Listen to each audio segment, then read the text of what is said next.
Peshawar high court ने Khyber Pakhtunkhwa assembly में मखसूस नशिस्तों की तकसीम के खिलाफ मुस्लिम लीग नून की दरख्वास्त पर महफूज फैसला सुना दिया। इलेक्शन कमीशन को मखसूस नशिस्तों पर दोबारा फहरिस्त जारी करने का हुक्म दे दिया। इलेक्शन कमीशन का 4 मार्च और 26 मार्च 2024 का नोटिफिकेशन कालदम करार दे दिया। फैसले में कहा कि इलेक्शन कमीशन अक़लियती और ख़वातीन की नशिस्तों का दोबारा तयन करे। 10 दिन के अंदर तमाम उम्मीदवारों और सियासी जमातों को सुना जाए। मखसूस नशिस्तों की फहरिस्त दोबारा तरतीब दी जाए। मखसूस नशिस्तों पर दोबारा फैसला सियासी जमातों की जीती गई नशिस्तों के तनासुब से होगा। फैसले में यह भी कहा गया कि इलेक्शन कमीशन के फैसले तक मखसूस नशिस्तों पर हलफ ना लिया जाए।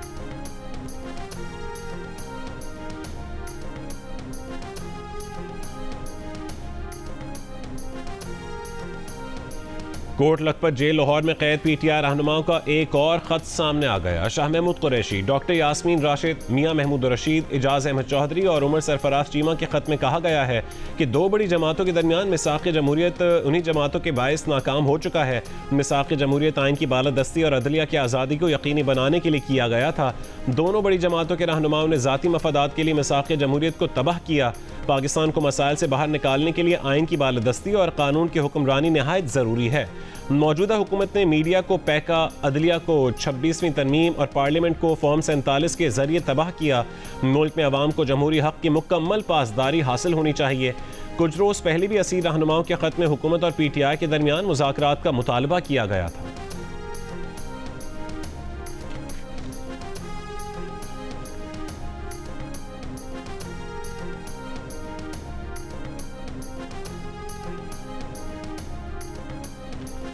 ज़रई शोबे की मज़ीद इस्लाहात के लिए वज़ीर आज़म की जामे लाहेअमल जल्द पेश करने की हिदायत। कहा कि पैदावार में बेहतरी, वैल्यू एडिशन और ज़रई मसनूआत की बरामदात में इजाफा तरजीह है। फी एकड़ पैदावार में इजाफे के लिए ज़रई शोबे की तहकीकी मराकज़ को मज़ीद फ़ाल बनाया जाए। किसानों को हर किस्म की रहनुमाई फराहम करने के लिए इक़दाम की भी हिदायत। वज़ीर आज़म से सनती शोबे की मारूफ कारोबारी शख्सियात की मुलाकात। मईशत और सनत की तरक्की पर तबादला ख्याल। बरामदात में इजाफे और कारोबारी बिरादरी के मसाइल के हल पर मुशावरत। वज़ीर आज़म ने कहा है कि मुआशी इस्तेहकाम के बाद मईशत की तरक्की, बरामदात में इजाफा और मुल्क में बैरूनी सरमायाकारी हुकूमत का हदफ है। शुरका की मुआशी इस्तेहकाम के लिए वज़ीर आज़म की क़यादत में हुकूमती टीम की काविशों की तारीफ।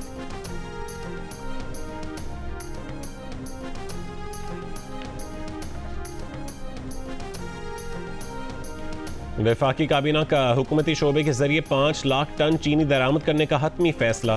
फौरी अमल किया जाएगा। नायब वज़ीर आज़म इसाक डार की ज़ेर सदारत चीनी की कीमतों और दस्तयाबी पर जायज़ा इजलास में भी 5 लाख मेट्रिक टन चीनी दरामद करने की मंजूरी दे दी गई। वज़ारत ग़िज़ाई तहफ़्फ़ुज़ का कहना है कि ये इक़दाम चीनी की कीमतों में तवाज़ुन बरकरार रखने के लिए किया गया है। मौजूदा हुकूमत ने चीनी बरामद करने का फैसला उस वक्त किया था जब चीनी वाफिर मिक़दार में दस्तयाब थी।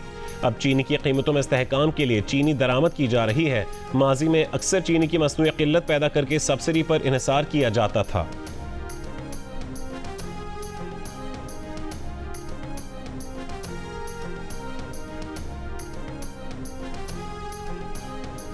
गज़ब किया, तेरे वादे का एतबार किया। शुगर डीलर्स ने पिछले साल हुकूमत को चीनी महंगी न होने का यकीन दिलाकर चीनी बरामद की इजाज़त ली थी।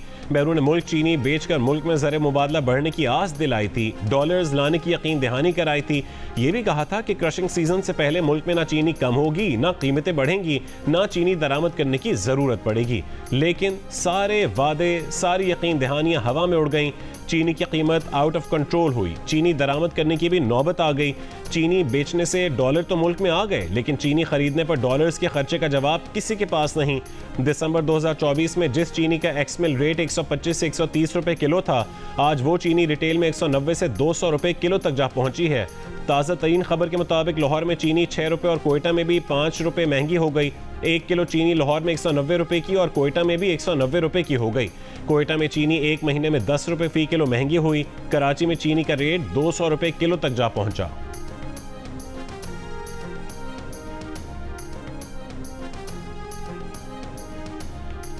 कर्जे से मुतालिक ज़रई तरक्याती बैंक की कितनी फाइलें गुम हुई। पब्लिक अकाउंट्स कमेटी के इजलास में ज़रई तरक्याती बैंक के सदर ने कहा है कि 22,000 में से 11,400 फाइलें गुम हो गईं। उनमें से 5,000 फाइलें बेनज़ीर भुट्टो की शहादत के वक्त जल गई थीं। कर्ज की मालियत 11 अरब 48 करोड़ रुपए थी। ताहम अब बैंक तर्जुमान का कहना है कि बेनज़ीर भुट्टो की शहादत के बाद 27,537 फाइलें जलाई गईं। ये फाइलें दोबारा तरतीब दी गई हैं। अब 5,201 फाइलें गुम हैं।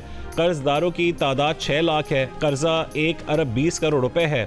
ज़रूरी तरक्याती बैंक इन फाइलों को रिकवर करने की कोशिश कर रहा है।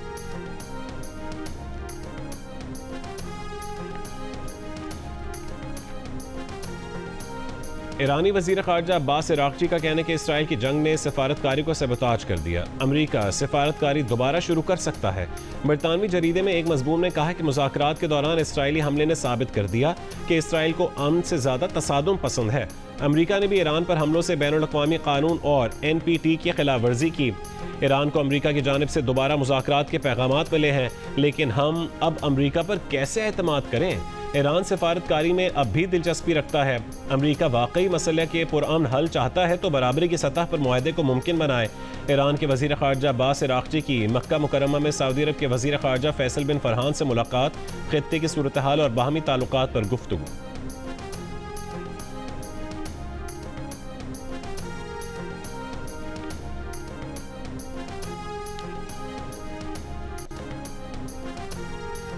जस्टिस सरफराज डोगर ने chief justice Islamabad high court के ओहदे का हलफ उठा लिया। सदर मुमलिकत आसिफ अली जरदारी ने उनसे हलफ लिया। जस्टिस जुनेद गफ्फार ने chief justice Sindh high court के ओहदे का हलफ उठाया। गवर्नर सिंध कामरान टिसोरी ने उनसे हलफ लिया। Chief justice Sindh high court justice Muhammad Junaid Ghaffar की मज़ार क़ायद पर हाजिरी। जस्टिस जुनेद गफ्फार फरवरी 2025 से कायम मुकाम chief justice Sindh high court के फ़राइज़ अंजाम दे रहे थे। पेशावर हाई कोर्ट के chief justice SM Atiq Shah ने भी ओहदे का हलफ उठा लिया। बलूचिस्तान हाई कोर्ट के नए चीफ जस्टिस रोज़ी खान ने अपने ओहदे का हलफ उठा लिया। गवर्नर बलूचिस्तान जाफर खान मंदुखेल ने इनसे हलफ लिया।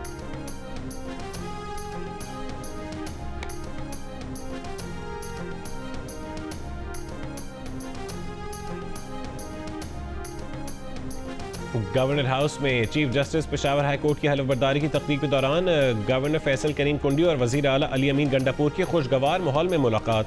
वफाक के वज़ीर अमीर मकाम भी शामिल हो गए। अमीर मकाम ने गवर्नर और वज़ीर आला के दरमियान खुशगवार मूड पर माशाअल्लाह कहा, जिस पर तीनों रहनुमा हंस पड़े।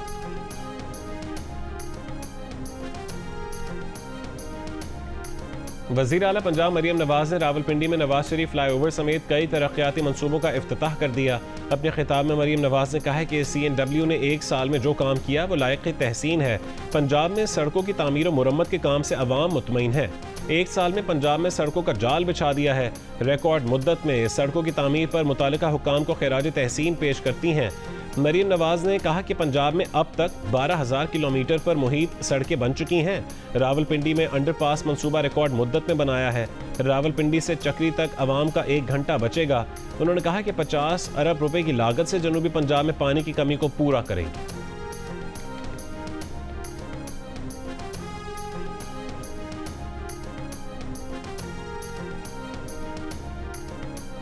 लाहौर समेत पंजाब के मुख्तलिफ शहरों में वक्फे से बारिश। मेलसी में बारिश का पानी घरों में दाखिल होने से शहरियों को मुश्किलात। निजी चिल्ड्रन अस्पताल की छत गिरने से बच्चे समेत 3 अफराद जख्मी।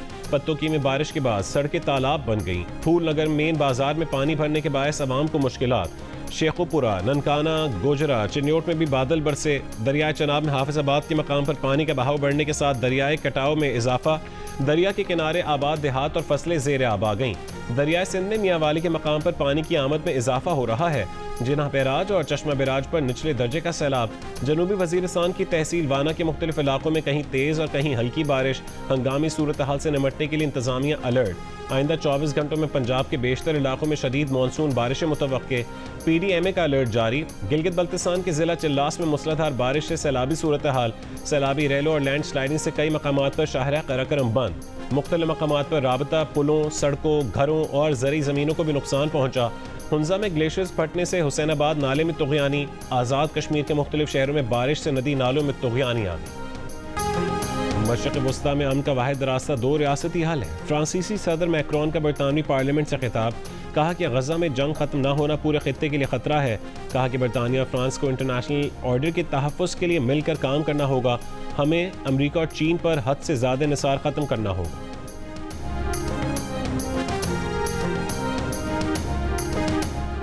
चीनी फ़ज़ाइया के chief of staff lieutenant general Wang Gong की वफ़द के हमरा एयर हेडक्वार्टर्स में air chief marshal Zaheer Ahmed Babar Sidhu से मुलाकात। पाकिस्तान और चीन के दरमियान फ़ज़ाई ताउन पर तफसीली तबादला ख्याल।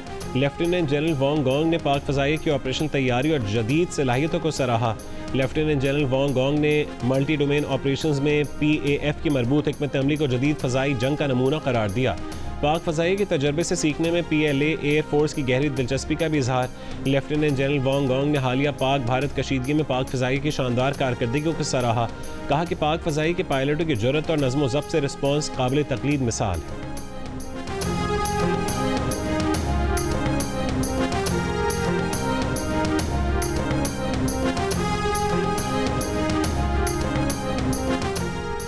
बलूचिस्तान की सूबाई एपेक्स कमेटी का इजलास। रियासत के खिलाफ प्रोपेगेंडा करने वाले सोशल मीडिया अकाउंट्स के खिलाफ कार्रवाई तेज करने का फैसला।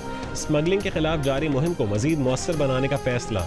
स्मगलिंग में मुलविस ट्रांसपोर्ट कंपनीज के खिलाफ कार्रवाई की जाएगी।